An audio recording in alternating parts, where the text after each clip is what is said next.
विद्यार्थियों नमस्कार। मैं डॉक्टर दीपेंद्र कुमार शर्मा आपके साथ आपके अपने YouTube platform chemistry bye D Sharma से आपके साथ जुड़ा हुआ हूं। विद्यार्थियों, इस वीडियो लेक्चर के माध्यम से हम जिस पेपर को डिस्कस कर रहे हैं वो पेपर आपको स्क्रीन पर दिखाई दे रहा है। पेपर का जो टाइटल है वो फाउंडेशन कोर्स का पेपर, फाउंडेशन कोर्स का ये सेकंड पेपर है। एग्जामिनेशन ईयर 2025 यानी 2025 है। यह पेपर बीए और बीसीए का पेपर है। विद्यार्थियों, यह पेपर बीए, बीबीए, बीसीए के साथ बीकॉम, बीएससी और बीएचएससी के विद्यार्थियों के लिए भी महत्वपूर्ण है, जो कि थर्ड ईयर के अंदर, जो तृतीय वर्ष के अंदर, यदि आप मध्य प्रदेश के किसी भी कॉलेज यानी या फिर किसी भी यूनिवर्सिटीज में पढ़ रहे हैं, अपना अध्यापन कार्य कर रहे हैं, तो आप लोगों के लिए पेपर बहुत महत्वपूर्ण होगा। विशेष जानकारी के लिए बता दूं कि यह पेपर दिनांक 26 मार्च 2025 को राजा शंकर शाह विश्वविद्यालय छिंदवाड़ा के अंतर्गत आने वाले कॉलेजों में हुआ है। पर मैंने भी कहा कि छिंदवाड़ा के साथ साथ मध्य प्रदेश की सभी यूनिवर्सिटीज और सभी यूनिवर्सिटीज में पढ़ने वाले विद्यार्थियों के लिए भी महत्वपूर्ण है।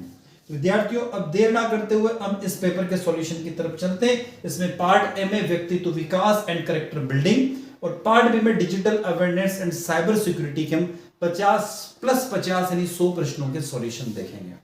हमारे द्वारा कोशिश की गई, हमारे एक्सपर्ट के द्वारा कोशिश की गई कि आपको 100 प्रश्नों के सही और सटीक उत्तर मिले।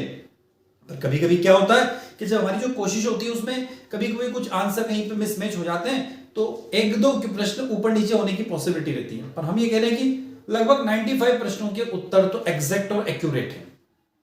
आगे चलते हैं। तो विद्यार्थियों, लेक्चर अच्छा लगता है तो लाइक करने में कंजूसी ना करिएगा। आपके क्लासमेट तक इस वीडियो को शेयर अवश्य कीजिएगा। कमेंट बॉक्स में कमेंट करके जरूर बताइएगा। और चैनल को अभी तक आपने सब्सक्राइब नहीं किया तो चैनल को सब्सक्राइब अवश्य कर लीजिए, क्योंकि ये आपका अपना चैनल है, मेरा नहीं है, आपका अपना चैनल है। तो चैनल को सब्सक्राइब अवश्य कर लीजिएगा, जिससे हमें एक मोटिवेशन मिलता रहे और हम इसी तरीके से हमेशा आपके साथ बने रहें। विद्यार्थियों, पहला प्रश्न आपको स्क्रीन पर दिखाई दे रहा है। पहला प्रश्न है, अच्छे व्यक्तित्व की विशेषताएं क्या होती है? तो पहला, कल्पनाशील, नव प्रवर्तन करना, जोखिम लेना। करेक्ट आंसर हो जाएगा उपरोक्त सभी, about all the characteristics of good personality. तो पहले प्रश्न का करेक्ट आंसर हो जाएगा उपरोक्त सभी।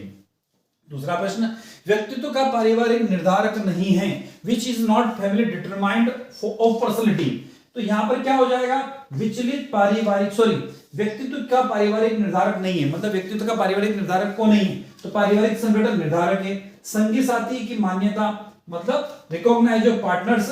और विचलित पारिवारिक स्थिति, व्यक्तित्व की पारिवारिक स्थिति का निर्धारक क्या होता है? विचलित पारिवारिक स्थिति उसका नहीं होता है।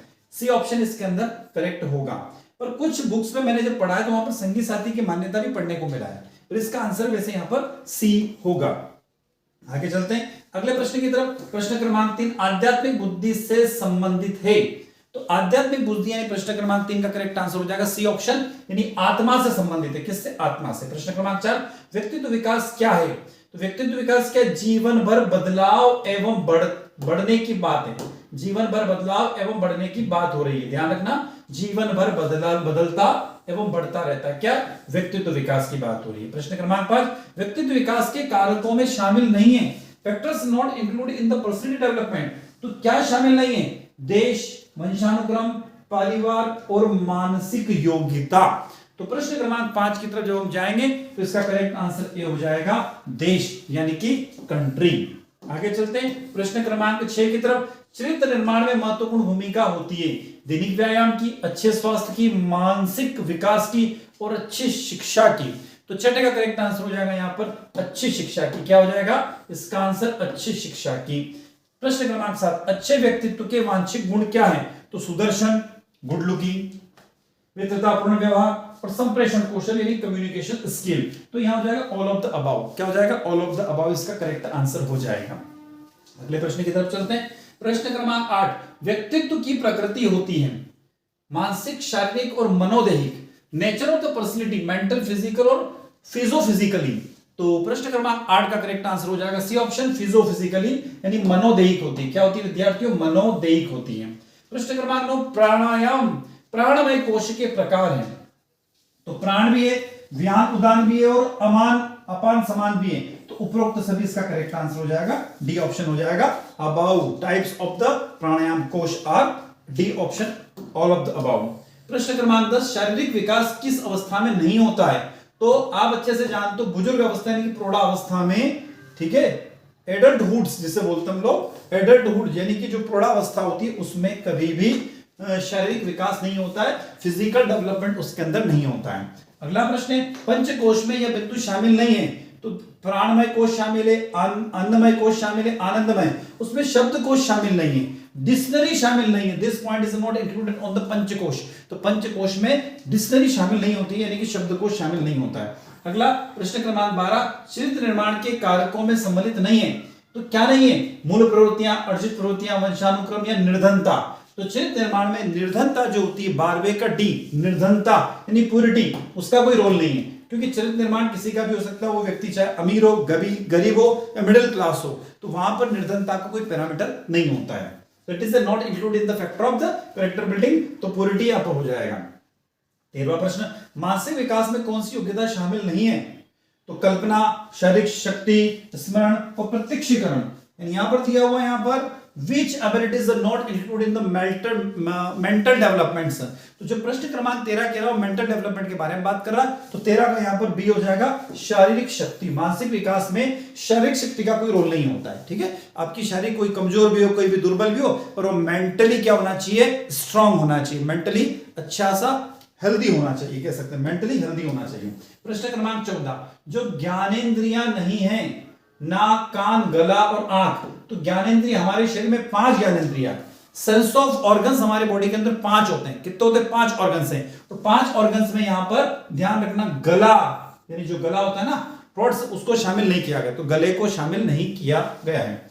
अब आगे 15वें प्रश्न की तरफ। 15वां प्रश्न, आवेशग्रस्त व्यक्ति सर्वाधिक होता है। A charged person mostly loses। तो 15 प्रश्न की बात करें, चार्ज पर्सन की बात कर रहे हैं, तो वो अपना विवेक खो देता है। गुस्से में व्यक्ति क्या करता है? अपना विवेक खो देता है। विजडम मतलब विवेक अपना खो देता है। मानसिक शक्ति के लिए जिनका त्याग करना पड़ता है वो क्या है? कुंठा, ईर्ष्या, उत्तेजना। तो करेक्ट आंसर हो जाएगा D option, all of the above. For mental, क्या दिया हुआ? For mental peace one should sacrifice. तो ऑल ऑफ द अबाव हो जाएगा, कुंठा, ईर्ष्या और उत्तेजना तीनों हो जाएंगे। तो 16वें प्रश्न का करेक्ट आंसर डी ऑप्शन हो जाएगा। 17वां प्रश्न आपको स्क्रीन पर दिखाई दे रहा, मानसिक तनाव से मुक्ति का उपचार क्या है? तो दर्द निवारक दवाएं, ध्यान, योग और प्राणायाम। तो मानसिक रोग, the treatment of the release mental tension. तो ध्यान और योग और प्राणायाम हो जाएगा। ध्यान, योग और प्राणायाम इसका आंसर हो जाएगा। भारत में प्रथम व्यक्ति कौन होता है? तो ध्यान रखना, भारत में प्रथम व्यक्ति राष्ट्रपति होता है। President, who is the first person of the India? President होता है। कौन होता है? प्रेसिडेंट होता है। अगला प्रश्न है प्रश्न क्रमांक 19वां, लोकतंत्र में सरकार किसके प्रति जवाबदेही होती है? तो जनता के प्रति, ठीक है ना। Who governments accountability in the democracy. तो क्या हो जाएगा वहां पर? करेक्ट आंसर पब्लिक हो जाएगा। क्या हो जाएगा? पब्लिक हो जाएगा। नेक्स्ट, पंचकोश के प्रकार कितने? तो भैया पंचकोश से समझ में आ रहा है 5 हो जाएगा। करेक्ट आंसर क्या हो जाएगा आपका? 5 हो जाएगा। अगला प्रश्न है 21वां, राष्ट्रीय चरित्र में कौन सा गुण सम्मिलित नहीं है? भैया राष्ट्रीय चरित्र में तो धार्मिक कट्टरता सम्मिलित नहीं है। क्या होता है? रिलीजियस जो प्रॉब्लम होती है ना, वो सम्मिलित नहीं है। Which qualities are not including in the national, ठीक है, चेंज्ड है ना। तो ये प्रश्न का करेक्ट आंसर धार्मिक कट्टरता हो जाएगा। अगला प्रश्न है प्रश्न क्रमांक 22, पर्सनैलिटी शब्द किस मूल भाषा से लिया गया? तो लैटिन भाषा से लिया गया। याद रखना, पर्सनैलिटी शब्द जो है लैटिन भाषा से लिया गया। किससे? लैटिन भाषा से।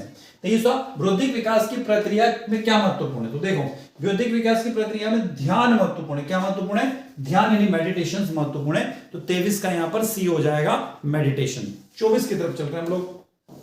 24वां, रोजाना कम से कम कितने मिनट शारीरिक गतिविधि करने की सिफारिश की जाती है? तो हम कहते हैं ना कि हमारे 24 घंटे में से 30 मिनट कम से कम अपने खुद के लिए निकालना चाहिए, जिसमें हमारी शारीरिक गतिविधियां यानी कि व्यायाम, हमारा ध्यान, योग आदि हो सके। तो कम से कम 30 मिनट की बात कही, अधिकतम की तो कोई लिमिट नहीं है, पर कम से कम 30 मिनट की बात कही गई है। अगला, राष्ट्रीय चरित्र निर्माण के लिए कौन से माध्यम हो सकते हैं? तो करेक्ट आंसर यहां पर हो जाएगा उपरोक्त सभी। राष्ट्रीय चरित्र निर्माण के लिए कौन से माध्यम हो सकते हैं? तो केवल शिक्षा, नेतृत्व, सामाजिक सेवा और साझेदारी। तो यहां पर करेक्ट आंसर हो जाएगा डी ऑप्शन, उपरोक्त सभी। क्या हो जाएगा? डी ऑप्शन, उपरोक्त सभी। प्रश्न क्रमांक 26, व्यक्तित्व चरित्र निर्माण क्या है? तो व्यक्तित्व चरित्र निर्माण व्यक्तित्व विकास की एक प्रक्रिया है। क्या है? व्यक्तित्व विकास की process of the personal development, personal development हो जाएगा इसके अंदर। तो 26 का बी ऑप्शन यहाँ पर करेक्ट हो जाएगा। अब 27 की तरफ चलते हैं हम लोग। निम्न में से चरित्र निर्माण का अंश क्या है? तो सभी आ जाएंगे इसमें। तो शिक्षा, सामाजिक सेवा, स्वास्थ्य, तो डी ऑप्शन हो जाएगा उपरोक्त सभी। अगला प्रश्न की तरफ चलते हैं। अगला प्रश्न दिया हुआ है प्रश्न क्रमांक 28, बच्चे के मानसिक विकास के लिए कौन सा कारक महत्वपूर्ण है? तो ध्यान रखना आहार भी है, यानी कि डाइट्स भी है, एजुकेशन भी है, प्ले, यानी all of the above. D answer यहां पर करेक्ट हो जाएगा, ऑल ऑफ द अबाउ हो जाएगा। 29वां प्रश्न, शारीरिक और मानसिक विकास का संरक्षण क्यों महत्वपूर्ण है? Who is the important protect physical and mental development? तो संपूर्ण विकास के लिए किसके हो जाएगा? संपूर्ण, फॉर ओवरऑल डेवलपमेंट, संपूर्ण विकास के लिए, फॉर ओवरऑल डेवलपमेंट इसके अंदर आंसर आएगा। आगे चलते हैं। 30वां प्रश्न, मानसिक विकास के दौरान बच्चे क्या सीखते हैं? तो व्यक्तित्व और सामाजिक दक्षता को सीखते हैं, भाषा और कौशल को भी सीखते हैं, शारीरिक कौशल को भी सीखते हैं। तो यहां पर करेक्ट आंसर आपका डी ऑप्शन हो जाएगा, उपरोक्त सभी, all of the above. What do children learn during mental development? Physical skill, language skill, personal and social capability. सूक्ष्म व्यायाम का उदाहरण क्या हो सकता है? तो सूक्ष्म व्यायाम का वज्रासन करना। हाँ, सूक्ष्म व्यायाम का अर्थ होता है वज्रासन, वज्रासन। सूक्ष्म व्यायाम का अर्थ होता है वज्रासन, याद रखिएगा, वज्रासन। 32वां, कौन सा यम असत्य का त्याग करने का आदर्श प्रतिष्ठान है? तो अपरिग्रह, अपरिग्रह हो जाएगा, अपरिग्रह, ध्यान रख लेना इसका। आगे चलते हैं। ईश्वर प्राणिधान का क्या अर्थ है? तो भगवान के प्रति समर्पण करना। याद रखना, ये प्रश्न बहुत बार पूछा जाता है। ईश्वर प्राणिधान का अर्थ होता है भगवान के प्रति अपना समर्पण भाव रखना, ठीक है, या भगवान के प्रति अपनी आस्था रखना। 34वां प्रश्न, प्रसन्नता का महत्व किस दिशा में होता है? तो आत्मसमर्पण में होता है। किस में होता है? आत्मसमर्पण। 34वें प्रश्न की तरफ आगे। 34वें का आत्मसमर्पण हो जाएगा, यहां पर सरेंडर्स हो जाएगा। 35वां, कितने प्रकार के ध्यान होते हैं जो योग में प्राप्त किए जा सकते हैं? 35वां प्रश्न, कितने प्रकार के ध्यान है जो प्राप्त किए सकते हैं? तो सी हो जाएगा 3। कितने? 3 ध्यान है। तो कितने प्रकार के ध्यान होते हैं जो योग से में प्राप्त किए जा सकते हैं? तो 3 प्रकार के ध्यान होते हैं जो योग में प्राप्त किए जाते हैं। 35वें का यहाँ पर करेक्ट आंसर सी ऑप्शन हो जाएगा। 36वां, कर्म योग के प्रमुख अनुष्ठान क्या है? तो ध्यान। कर्म योग का प्रमुख अनुष्ठान ध्यान। 37वां प्रश्न, ज्ञान योग के अनुसार आत्मा का सच्चा स्वरूप क्या है? तो 37वां का करेक्ट आंसर हो जाएगा, डी ऑप्शन हो जाएगा यहाँ पर बुद्धि। क्या हो जाएगा? बुद्धि। तो इसका ऑप्शन हो जाएगा यहाँ पर बुद्धि, करेक्ट आंसर बुद्धि। 38वां प्रश्न, ज्ञान योग के अनुसार ज्ञान की प्राप्ति के लिए क्या करना चाहिए? बहुत बड़ा सा प्रश्न है 38वां प्रश्न। तो क्या करना चाहिए? आत्मा की मुक्ति। क्या? ज्ञान योग के अनुसार ज्ञान की प्राप्ति के लिए आत्मा की मुक्ति के लिए किया जाता है, यानी आत्मा की मुक्ति करेक्ट आंसर हो जाएगा। 39वां प्रश्न दिख रहा है, बहुत बढ़िया प्रश्न दिख रहा है मुझे तो। How many main stems are there in Indian time calculation? भारतीय काल गणना में कितनी मुख्य धारा होती है? क्या इसका आंसर आपको याद है? कमेंट बॉक्स में कमेंट करिए, याद है तो तुरंत कमेंट करिए। मैं आंसर की तरफ चल रहा हूं, उस आंसर की तरफ चल रहा हूं। उससे पहले एक रिक्वेस्ट है, यदि आप लोगों को भी इस टाइप के पेपर का सॉल्यूशन चाहिए और आपकी यूनिवर्सिटी में कोई पेपर होता है और उसका आप सॉल्यूशन चाह रहे हैं, तो आप अपने पेपर का सॉल्यूशन चाह रहे हैं तो स्क्रीन पर एक नंबर दिखाई दे रहा है 77250 77 250 44 325 44325 नंबर पर आप व्हाट्सएप के माध्यम से अपना पेपर इमेज के फॉर्म में या पीडीएफ के फॉर्म में हमें सेंड कर सकते हैं। हम उसका सॉल्यूशन बनाकर इस पेपर की तरफ अपलोड कर देंगे ताकि आपको भी आंसर चेक करने में मदद मिले, आपके दोस्तों को भी मिले और दूसरे लोगों को भी मिले। चलते हैं आंसर की तरफ। क्या कमेंट बॉक्स में कमेंट किया आपने? मैं आंसर की तरफ चलता हूं। करेक्ट, भारतीय काल गणना के में कितनी मुख्य धारा होती है? तो 2 होती है। कितनी? 2। वर्तमान में 2 है। कितनी है? 2 है। कौन कौन सी? एक तो होती आईएसटी, स्टैंडर्ड टाइम वाला जो मामला होता है, और एक होती यूटीसी, एक होती है यूटीसी। याद रखना आईएसटी कितना है? तो आईएसटी होता है 82.5 डिग्री होता है आईएसटी, और यूटीएस जो होता है ना, यूटीएस जो होता है वो प्लस 5.3 आवर्स होता है। ध्यान रखना 5.5 घंटे का अंतर होता है। चलो 40वां प्रश्न, मातृभाषा के महत्व में को समझने के लिए कौन सी प्रक्रिया होती है? तो मातृभाषा को समझने के लिए सामाजिक संवाद। कौन से? सामाजिक, सोशल कम्युनिकेशन। हमारी मातृभाषा को समझने के लिए हमें क्या करना चाहिए? सोशली कम्युनिकेशन करना चाहिए। तो 40वें का करेक्ट आंसर हो जाएगा सोशली कम्युनिकेशन। 40वें का बी हो जाएगा सोशली कम्युनिकेशन। आगे चलते हैं 41वां। गीता के अनुसार मोक्ष प्राप्ति का सबसे आसान मार्ग है। बिल्कुल, गीता के अनुसार मोक्ष प्राप्ति का सबसे आसान मार्ग ध्यान है। बिल्कुल करेक्ट है, ध्यान है, ट्रू है। भारत में 10वीं तक की शिक्षा आमतौर पर सामान्य है। बिल्कुल, ये भी ट्रू है। धार्मिक शिक्षा शिक्षा का कार्य नहीं है। नहीं है भैया, धार्मिक शिक्षा जरूरी नहीं कि हम जो एजुकेशन ले रहे हैं उसमें एक धार्मिक शिक्षा भी रहे। ठीक है, अभी तक तो ये रूल है, पर आगे क्या न्यू एजुकेशन पॉलिसी में क्या आता है वो हम नहीं कह सकते, परिवर्तमान में असत्य होगा। नेक्स्ट है, बौद्ध धर्म मध्यम मार्ग का समर्थक नहीं है। तो बौद्ध धर्म मध्यम मार्ग का समर्थक नहीं है, असत्य। बौद्ध धर्म मध्यम मार्ग का समर्थक होता है। सॉरी, बौद्ध धर्म मध्य मार्ग का समर्थक नहीं है, बिल्कुल सत्य नहीं है। नागार्जुन शून्यवाद के प्रणेता, बिल्कुल सत्य है। अहिंसा को आस्था के रूप में बौद्ध धर्म स्वीकार करता है, बिल्कुल ये भी सत्य है। विवेकानंद के गुरु का नाम रामदास था, बिल्कुल यह सत्य है। 47वां प्रश्न, विवेकानंद के गुरु का जो नाम था आप अच्छे से जानते हो, कौन थे? रामकृष्ण परमहंस थे। रामकृष्ण परमहंस, तो रामदास हो ही नहीं सकता, ये स्टेटमेंट आपका रॉन्ग हो जाएगा। रामकृष्ण परमहंस थे। भारत में जाति भेद की जड़ें संस्कृति में है, बिल्कुल सत्य है, क्योंकि हमारे यहाँ भारत में जातिवाद बहुत ज्यादा फैला हुआ है। भारत में प्राचीन काल में शिक्षा का उद्देश्य धार्मिक थी, बिल्कुल पहले धार्मिक थी, एक विशेष वर्ग के लोगों को एजुकेशन दिया जाता था। लोकतंत्र की सफलता के लिए शिक्षा की उपलब्धता आवश्यक है, बिल्कुल यह स्टेटमेंट भी ट्रू है, आवश्यक है। तो विद्यार्थियों, ये जो हमने भी 50 प्रश्न देखे, ये तो आपके personal development and character buildings के थे। अब हम आ गए हैं पार्ट बी की तरफ, digital awareness and cyber security के 50 प्रश्नों के सॉल्यूशन की ओर। मैं चाहता हूं आपको वहीं पर निम्नलिखित में से कौन सा ईमेल से संबंधित नहीं है? तो ब्राउजर क्या संबंधित नहीं है? थोड़ा सा ऊपर कर लेता हूं, 3 प्रश्न एक साथ देख रहे हैं ताकि हमारा, चलो ब्राउजर्स हो जाएगा, सी ऑप्शन। कौन सा प्रोटोकॉल कंप्यूटर के बीच फाइलों को स्थानांतरित करने में मदद करता है? तो FTP, file transfer protocol. FTP का फुल फॉर्म होता है फाइल ट्रांसफर प्रोटोकॉल। एफटीपी का full form file transfer protocol हो जाएगा। चलो 51, 52, 53। एक वेब पते को क्या कहता है? यूआरएल कहा जाता है, यूनिवर्सल रिसोर्स लोकेटर कहा जाता है, यूआरएल। एक web address is also known as, तो यूआरएल हो जाएगा, ध्यान रखना यूआरएल हो जाएगा। अगला 54वां, 55वां और 56वां प्रश्न, 3 आपको स्क्रीन पर वापस दिखाई दे रहे हैं। ईमेल के पते का पहला भाग की पहचान करता है user name. First name, first part of the email address is identify, क्या हो जाएगा? यहां पर हो जाएगा यूजर नेम। अगला, जीमेल का मुख्य फोल्डर इनबॉक्स होता है, main folder of the Gmail inbox हो जाएगा। पहला कंप्यूटर वायरस कौन होगा? क्रीपर। क्रीपर याद रखना, पहला कंप्यूटर वायरस जो था उसका नाम है क्रीपर। क्रीपर दिखाई दे रहा है आपको स्क्रीन पे, क्रीपर, CREPPER, देख लीजिएगा। यदि आपको थोड़ी इमेज क्लियर दिखाई नहीं दे रही है, बोर्ड क्लियर नहीं दिखाई दे रहा, तो थोड़ी सी क्वालिटी को इंक्रीज कर लीजिए वीडियो की। यदि आप 144p पे देख रहे हैं तो 240 कर लीजिए, 240 देख रहे हैं तो 360 कर लीजिए, 360 देख रहे हैं तो 480 पर कर लीजिएगा इसको। 57, नेटवर्क में अनाधिकृत पहुंच को रोकने के लिए निम्न में से कौन सी तकनीक अपनाई जाती है?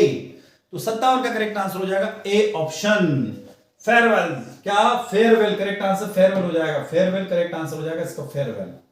चलो अगले प्रश्न की तरफ चलते हैं। 58वां प्रश्न, एक प्रोग्राम क्या है जो खुद को दोहराता है और कंप्यूटर से कंप्यूटर तक फैलता है, जिसमें फाइलों की प्रणालियों को नुकसान होता है? ये कंप्यूटर से कंप्यूटर तक फैलता है और नुकसान करता है, तो उसको वायरस बोलते हैं। क्या बोलेंगे? इसका करेक्ट आंसर हो जाएगा वायरस, वायरस हो जाएगा। चलो, पासवर्ड को सुरक्षित रखने के लिए किस विधि का उपयोग किया जाता है? तो विद्यार्थी यहां पर सेलिंग और हैशिंग दोनों टेक्निक इस्तेमाल होती है। शेलिंग और, अब इसमें दोनों ऑप्शन करेक्ट है। अब वो एग्जामिनर या फिर हम कह सकते हैं यूनिवर्सिटी किसको करेक्ट मानती है? दोनों ऑप्शन यहां पर करेक्ट है, ए और बी दोनों करेक्ट है यहां पे। एमएस ऑफिस में ईमेल प्रबंधन के लिए सॉफ्टवेयर है, तो आप अच्छे से जानते हो एमएस आउटलुक। नगद आधारित नेफ्ट में प्रति लेनदेन का अधिकतम राशि कितनी? 50,000। नगद हम जब बैंक में जाएंगे तो लेंगे, बैंक से लेना कोशिश करेंगे तो कितनी? 50,000 की लिमिट वहां पे दी गई है।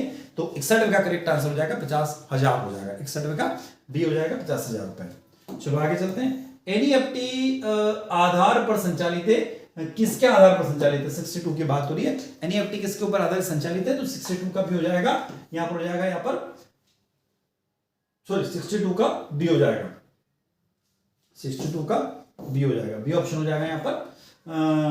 डिफॉल्ट्स और नेट सेटलमेंट्स। चलो, आरटीजीएस लेनदेन के लिए अधिकतम नो लिमिट, आरटीजीएस में कोई लिमिट नहीं है, मैक्सिमम लिमिट और maximum amount of the RTGS transaction is no limit, कोई लिमिट नहीं होती है। चलो 64वां प्रश्न, आईएमपीएस में क्या व्यक्त करता है? आईएमपीएस क्या व्यक्त करता है? सॉरी, इसमें आईएमपीएस में क्या, आई जो रहता है आईएमपीएस के अंदर, आईएमपीएस जो वर्ड है ना, आईएमपीएस, इसमें आई किसको डिनोटेट कर रहा है, इनका प्रश्न है यहां पर। तो 64वां प्रश्न जब हम देखते हैं कि क्या डिनोटेट करता है, तो इसका हो जाएगा यहां पर इमीडिएट। क्या हो जाएगा? आई मतलब इमीडिएट हो जाएगा। चलो, यूपीआई को किस कंपनी या संगठन ने विकसित किया? तो एनपीसीएल। एनपीसीएल, जब आप यूपीआई करते हो ना, फोन पे कुछ पे करते हैं, फोन पे, गूगल पे, जो भी आप कर रहे हो, तो जब भी आप किसी पेमेंट ऑनलाइन ट्रांजेक्शन करते हो ना पेमेंट, तो उसको किसने डेवलप किया? एनपीसीएल ने डेवलप किया। ओटीपी, वन टाइम पासवर्ड, आप अच्छे से जानते हो, ओटीपी मतलब वन टाइम पासवर्ड होता है। भीम वेब ऐप के माध्यम से यूपीआई के लेनदेन स्वीकार करने वाला कौन सा पहला देश बना? मतलब ऐसा कौन सा देश बना भारत के अलावा जहां पर लेनदेन के रूप में यूपीआई को स्वीकार किया गया? तो 67 का भी हो जाएगा भूटान। क्या हो जाएगा? भूटान। एनपीसीएल का मुख्यालय मुंबई में। क्या है? 68 का हो जाएगा ए ऑप्शन। एनपीसीएल का मुख्यालय, सॉरी, एनपीसीडी का मुख्यालय मुंबई में है। 68 का हो जाएगा मुंबई में, 68 का ए मुंबई हो जाएगा। 69, किस कार्ड को चेक कार्ड के रूप में भी जाना जाता है? 69 की बात करें तो ए ऑप्शन हो जाएगा यहां पर डेबिट कार्ड को। POS, point of sale. POS का मतलब था पॉइंट ऑफ सेल। पीओएस का मतलब पॉइंट ऑफ सेल, ठीक है ना? पीओएस जानते हो आप लोग, बहुत ज्यादा जब आप कहीं भी खरीदारी करने जाते हो तो एटीएम स्वाइप किया जाता है, और एटीएम स्वाइप करने के बाद में आप पैसे ट्रांसफर कर सकते हो, तो उसको बोलते हैं पॉइंट ऑफ सेल, पीओएस कहते हैं शॉर्ट फॉर्म में।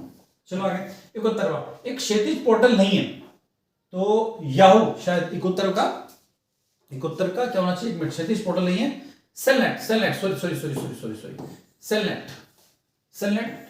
हो जाएगा। सेलनेट correct answer. It is not a horizontal portal, सेलनेट। अगला, बहुत थोड़ा, अगर मैंने हवाई अड्डे पर अपना बैग खो दिया है तो मैं किस सेवा के माध्यम से उमंग ऐप पर अपनी शिकायत उठा सकता हूं? ठीक है ना? If a lost of my bag in airport, so from which service through Umang app I can log my complaint. तो जब आप कंप्लेन दर्ज करा रहे हो तो 72 का बी ऑप्शन पे जाएंगे हम यहां पर, CISF lost and found service, B option यहां पर करेक्ट हो जाएगा। एबीसी का full form academic bank of credit, A option correct हो जाएगा, एकेडमिक बैंक ऑफ क्रेडिट। चलो आगे, उमंग ऐप पर ओआरएस सेवा का पूर्ण रूप क्या है? तो ध्यान रखिएगा, इसका करेक्ट आंसर हो जाएगा यहां पर online reservation system, B option हो जाएगा, online reservation system, B option आपका करेक्ट हो जाएगा। नेक्स्ट, पीएमवीवाई क्या है? What is a पीएमवीवाई? 75वें प्रश्न की तरफ हम लोग चले आगे कि भैया पीएमवीवाई क्या है? तो 75 का ए ऑप्शन हो जाएगा यहां पर प्रधानमंत्री मातृ वंदना योजना। प्रधानमंत्री मातृ वंदना योजना, याद रखना, पीएमवीवाई, प्रधानमंत्री मातृ वंदना योजना। नेक्स्ट, निम्नलिखित में से कौन ई कॉमर्स का प्रारंभिक रूप है? बहुत अच्छा सा प्रश्न है। तो 76 का करेक्ट आंसर हो जाएगा ए, ईडीआई। रुपए डेबिट कार्ड के समान है। 77वां प्रश्न है, रुपए डेबिट कार्ड के समान कौन है? तो 77 का भी हो जाएगा यूनियन पे ऑफ चाइना। अगला, स्वयं एक प्रोग्राम है जिसे शुरू किया गया। 78 के बारे में बात कर रहे हैं हम लोग, तो ए ऑप्शन हो जाएगा गवर्नमेंट ऑफ इंडिया के द्वारा इसको चालू किया गया। नेक्स्ट है, ई पाठशाला में विद्यार्थी कैसे एक्सेस कर सकते हैं? 79 की बात हो रही है कि कैसे एक्सेस कर सकते हो। तो 79 का यहां पर जब हम करेक्ट आंसर की तरफ चलेंगे तो सी ऑप्शन हो जाएगा through both website and mobile application only.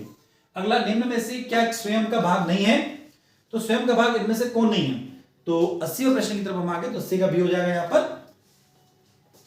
80 का बी जो ऑप्शन आपको दिखाई दे रहा है यहां पर, गेमिंग। क्या है? Gaming. Which of the following is not contents of the Swayam, तो गेमिंग हो जाएगा इसका। नेक्स्ट, 81, निम्न में से क्या साइबर सुरक्षा का एक प्रकार है? क्या साइबर सुरक्षा का एक प्रकार है कि निम्न में से कोई भी? तो 81 का यहां पर डी हो जाएगा, सभी साइबर सुरक्षा के प्रकार। ध्यान रखना, निम्न में से क्या कार्य साइबर सुरक्षा का उल्लंघन करता है? निम्न में से क्या कार्य साइबर सुरक्षा का उल्लंघन, विच of the following act violence cyber security? तो 82 का करेक्ट आंसर यहां पर डी ऑप्शन हो जाएगा, नन ऑफ दिस, क्योंकि ये सभी उसमें आते हैं। ध्यान रखना, साइबर सिक्योरिटी के उल्लंघन में आते हैं। निम्न में से किस कंप्यूटर को खतरों की क्लास की तरह माना जा सकता है? तो 83 की जब बात करें तो 83 का डी हो जाएगा यहाँ पर both A and C, DoS attack on socialism. चलो आगे चलते हैं। 84 निम्न में से किस अवांछित व्यावसायिक ईमेल के रूप में जाना जाता है? तो 84 का करेक्ट आंसर यहाँ पर सी हो जाएगा यहाँ पर स्पैम। 85 निम्न में से कौन सी प्रक्रिया सामान्य वाईफाई हैकिंग के लिए प्रयुक्त की जाती है? तो 85 का करेक्ट आंसर हो जाएगा, वाईफाई की बात हो रही है तो 85 का ए ऑप्शन हो जाएगा एयरटेक एनजी ना। आगे चलते हैं। 86 किस वर्ष भारतीय आईटी अधिनियम कानून अस्तित्व में आया था? सन 2000 में आया था। कब आया था? 2000 में। 17 अक्टूबर 2000 को आया था। ध्यान रखना 17 अक्टूबर 2000 को आया था। 86 का 17 अक्टूबर 2000 को आया था। 87 इसे कब संशोधित किया गया? किस वर्ष भारतीय कानून अधिनियम 2000 को संशोधित किया? तो 2008 आंसर हो जाएगा। 2008 में संशोधित किया गया। 88 नेक्स्ट है any cyber crime that comes under section 66 of IT Act the accused person gets fines of around rupees। मतलब कोई साइबर जुर्म जो आईटी एक्ट के सेक्शन 66 के अंतर्गत आता है उसमें शामिल व्यक्ति को लगभग जुर्माना लगाया जाता है। कितने रुपए का जुर्माना लगाया जाता है? तो 89 का यहाँ पर सी ऑप्शन हो जाएगा 4 लाख रुपए का जुर्माना। कहीं पे 4 लाख कहीं पे 2 लाख है। इस प्रश्न को एक बार क्रॉस चेक कर लीजिएगा, या तो 4 लाख होगा या 2 लाख होगा, दोनों में से कोई एक ऑप्शन होना चाहिए। मैं भी श्योर नहीं इस प्रश्न के लिए। PIN का तात्पर्य पिन बोलते ना, आपका पिन नंबर दीजिए, आपका पिन नंबर दीजिए। तो 89 में जो प्रश्न है ना, सी ऑप्शन हो जाएगा यहाँ पर पर्सनल आइडेंटिफिकेशन नंबर कहा जाता है ना, तो भैया आपका पिन नंबर किसी को शेयर ना करें इसलिए। चलो शब्द EFT से क्या अभिप्राय है? 90वां प्रश्न है, तो 90 का सी हो जाएगा यहाँ पर electronic fund transfer. Electronic fund transfer निम्न में से कौन सा सोशल मीडिया प्लेटफॉर्म नहीं है? तो फेसबुक, व्हाट्सएप, इंटरनेट एक्सप्लोरर नहीं है। क्या नहीं है? इंटरनेट एक्सप्लोरर नहीं है। चलो 92 सोशल मीडिया क्या है? बहुत बढ़िया सा प्रश्न है। आप लोग जानते हो सोशल मीडिया का सबसे ज्यादा इस्तेमाल आप लोग करते हो, तो 92 का सी हो जाएगा अ means of communication and interactions. कौन सा सोशल मीडिया प्लेटफॉर्म 280 कैरेक्टर्स के ट्वीट के लिए प्रयुक्त? भैया ट्वीट ही आ गया इसमें, ट्वीट वर्ड आ गया, तो ट्वीट से क्या जाएगा? ट्विटर। ध्यान रखना ट्वीट से ट्विटर आ जाएगा। आगे समझ में। तो नेक्स्ट सोशल मीडिया के संदर्भ में वायरस शब्द से क्या अभिप्राय है? 94वां प्रश्न।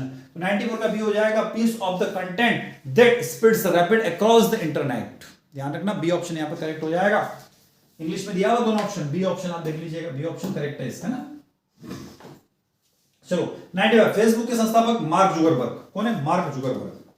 96 SMM सुधार में क्या मदद करता है? तो 96 का सी हो जाएगा यहां पर both A and B, brand awareness and show product. 96 Twitter marketing में हैशटैग का प्रयुक्त करने का प्राथमिक लाभ क्या है?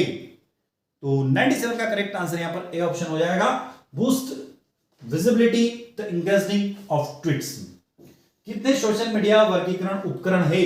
98 के बारे में बात हो रही है, तो यहां पर सी हो जाएगा 4 उपकरण है। SMM पर ध्यान केंद्रित करने वाले कितने कानून हैं? तो 99 का यहां पर सी ऑप्शन हो जाएगा 9 कानून है। कितने? 9 कानून है, याद रखिएगा।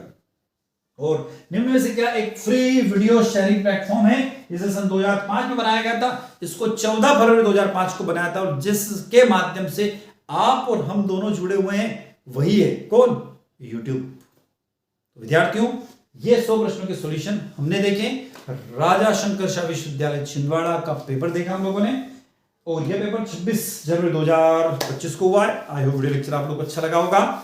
आप भी यदि आपके पेपर का सॉल्यूशन चाहते हैं तो 77 250 44 325 नंबर पर आप अपना पेपर हमें शेयर कर सकते हैं। नंबर एक बार स्क्रीन पर लिख रहा हूं मैं 771250, नोट कर लीजिए, आपके मोबाइल में सेव कर लीजिए 77 250 44 325। इस नंबर पर आप अपना पेपर हमें व्हाट्सएप के माध्यम से सेंड कर सकते हैं। यदि आपका कोई भी डाउट है तो आप डाउट भी वहां पर रखिए, हम उसका प्रॉब्लम सॉल्व करने की कोशिश करेंगे। विद्यार्थियों मैं डॉक्टर दीपेंद्र कुमार शर्मा इसी के साथ आपसे विदा लेता हूं। नए वीडियो के साथ पुनः आपसे मुलाकात होगी। जय हिंद, जय भारत।